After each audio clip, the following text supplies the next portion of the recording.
Hi everyone, welcome to Infinite Knots. Before starting any of the simple crochet projects or complex ones, we should know some of the basic stitches. In this video, I'll tell you about the very basic slip knot and the chain stitch. So going forward, I will also tell you what are the materials I have used and yeah, come on, let's do it. In today's video, I have used acrylic yarn that is a beginner friendly one. If you are a beginner, you can choose the solid color, not a multiple color like this one.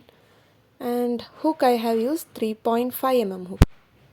With this, today we are going to do the slip knot and the chain stitch.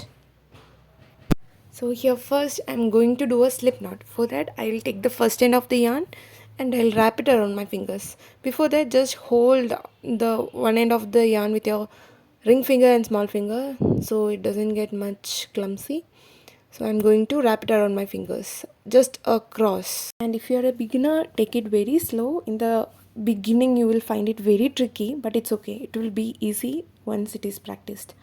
And the end, after wrapping around my finger, I'm going to hold it again with my ring finger and small finger like this. Do the same, because once the tail is hanging over, it will be bit tough to do the slip knot. So do the same, you will feel easy. Next, I'm taking my hook and I am putting the hook through the first loop and I'm going to grab the second one. Okay, like this. I'm going to grab it very slowly. Don't take it too fast, make it slow. Okay, here my slip knot is ready now. So this is the slip knot, guys, the very basic stitch. So next I have to tighten this, right? So for tightening, what I'm going to do is I'm going to pull the shorter one here, the short one. So if I pull it, the slip knot becomes tighter like this. Yeah, do the same, the slip knot will get tighter. So for loosening the thing, if we pull the longer thread which is hanging out there, that is the thread which I am going to work with, or which we will be working with. That's my working yarn. If we pull that, our slip knot becomes, loosen, and the shorter one will tighten it. So always try to keep the slip knot bit loosen. It should move through the hook, so it will make the chain stitch more easier. So what is chain stitch, we will learn in the same video. So yeah, that's it about the slip knot. Next, for doing the chain stitch, I will hold the yarn in 3 positions, so that will make our work easier. So one is behind my forefinger. Okay, behind my forefinger I'll hold it like this, and I will hold my yarn using my ring finger and small finger as said before. So next one is with my middle finger and the thumb, I'll hold it near to my hook.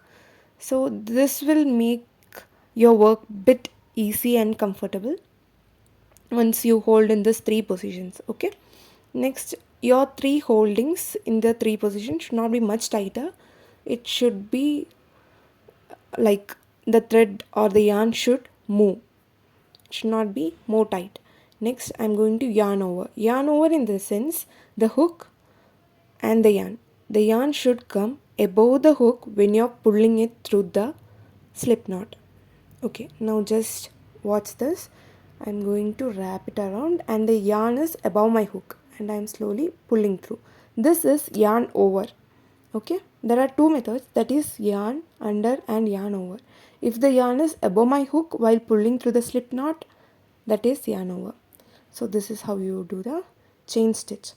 So there are method of counting the chain stitch, that is using the V. I'll show you here the V. If you see, this is my V and this is another one. So that is the first and second stitch. That is how you count it.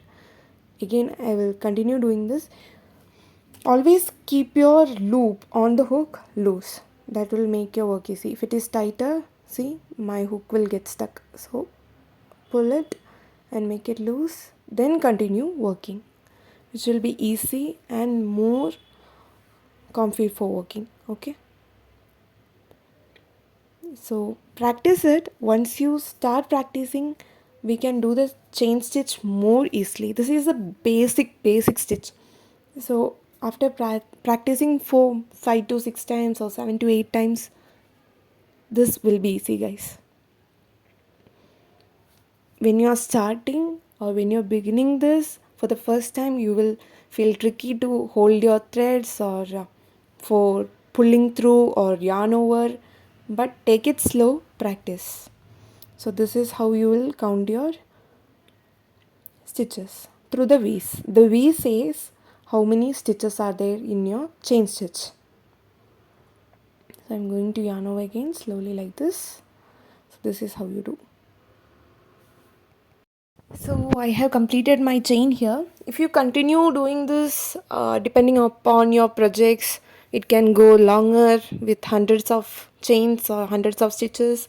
I have stopped here. And another one thing, it need not to be so perfect or this perfect when you are starting doing. Happens. One stitch will be larger, one stitch will be smaller.